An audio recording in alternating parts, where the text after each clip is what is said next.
Hi, it's Steve Palladino from Palladino Power Project. I'm bringing you another video on using the SuperPower Calculator. This time, um, using it for estimating or calculating actually your Riegel exponent from, say, a marathon race. And I'll use marathon because that Riegel exponent is more important to the race as you get longer and longer. You know, for a race that's only about 40 or 50 minutes, the choice of Riegel exponent is not as important, but for marathons it is. And so in the Superpower Calculator, there is a function. You scroll down here to advanced functions, calculate Riegel exponent using up to 10 activities. So you can put multiple activities. I'm going to show you how to do it for post-race analysis and figuring out what your actual Riegel exponent was. So we still would select that particular calculator. And then, as with all the calculators, the required elements are in this gold and then optional, and then the outcome is in green. We'll go to the activities page, and you can see there's a landscape and portrait. It depends on, how you want to enter things. I'm familiar with using the landscape. That's my preference. So I'm going to go over a runner that ran a marathon in 2:39:10 with an average power of 229 watts. Immediately prior to that, I had the runner's FTP/CP estimated at 240 watts. And with this, unless you know the time to exhaustion, I assume about 50 minutes. Actually, time to exhaustion at FTP or CP ranges from about 30 minutes to about 70 minutes, depending on the athlete. So that's 50 minutes plus or minus 20. 30 minutes to 70 plus or minus 20. More or less competitive or recreational runners might be closer to 30. Elites might be 60 minutes or more, up to 70 minutes for time to exhaustion at FTP. But that's a general range, and I will use this as an assumed number unless I know. And I'm going to give you an example of that in just a second. So I entered this, and this is, again, you may guess your Riegel exponent in doing marathon planning ahead of the race, but after the race you should do post-race analysis. So you come back to this calculator and you put the actual what your CP was, 50 minutes, assuming that you did a pre-race CP test, 50 minutes, and then you put your marathon power and your marathon duration or time here.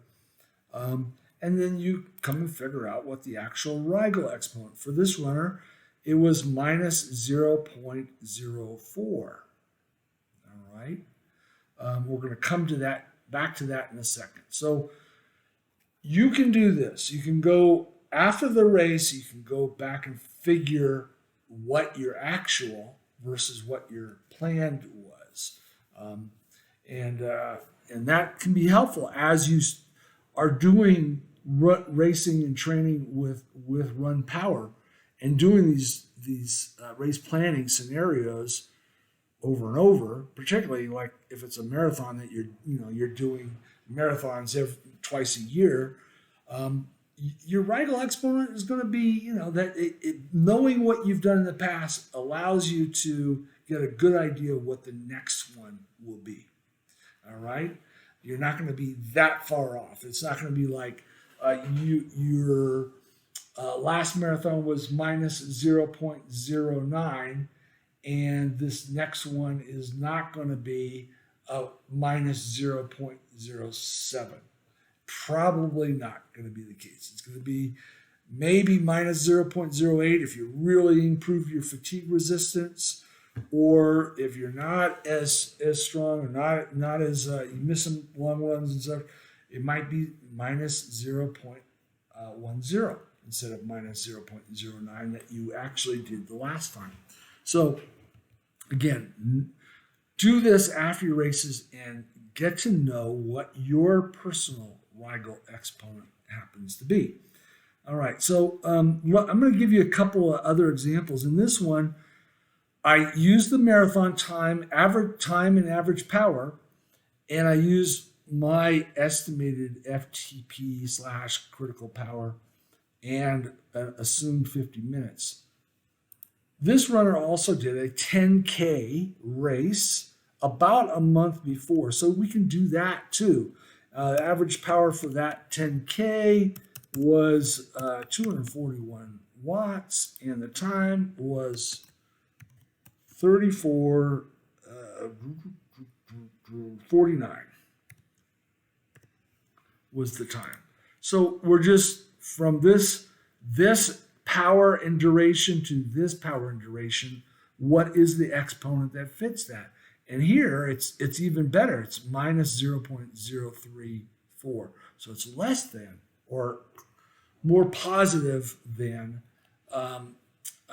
minus 0.04, which was what my assumption was. Still, that's pretty good.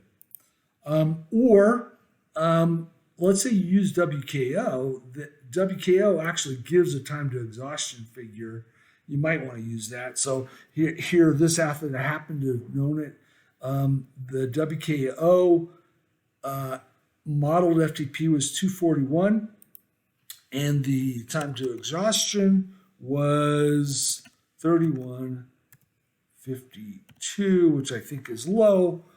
But nevertheless, I'm just giving this as an example. So you can use WKO, MFTP, and the model time to exhaustion in here and do it that way. Again, it's minus 0.032. All right. We're going to go back to my estimate because I think I was the most accurate here. That's sort of arrogant, but I think I knew the athlete fairly well. So I'm going to re-enter those numbers, and it's minus 0.041 for this particular race. And this athlete I know has done minus 0.05, which is what I used pre-race for this athlete. Okay, so you can take your marathon time, post hoc, and assuming that you had a valid CP, etc., or a valid race about a month before or 6 weeks before, you can actually calculate your actual Riegel exponent. Now, the other thing you can do is go back to this Riegel tab down here, and you can see how that compares. So for this athlete ran just under 240, ran 239.10. All right, so we're suggesting using a Riegel exponent of minus 0.07 with a possibility of minus 0.06 or minus 0.08. This athlete was down here.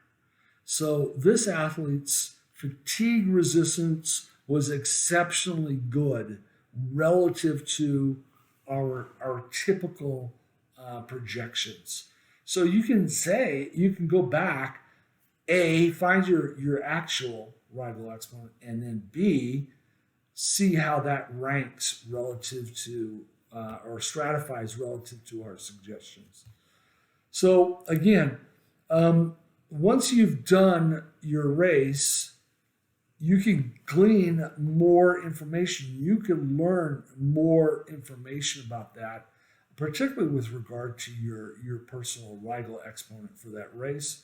Again, by using the SuperPower Calculator, and in particular this particular function right here,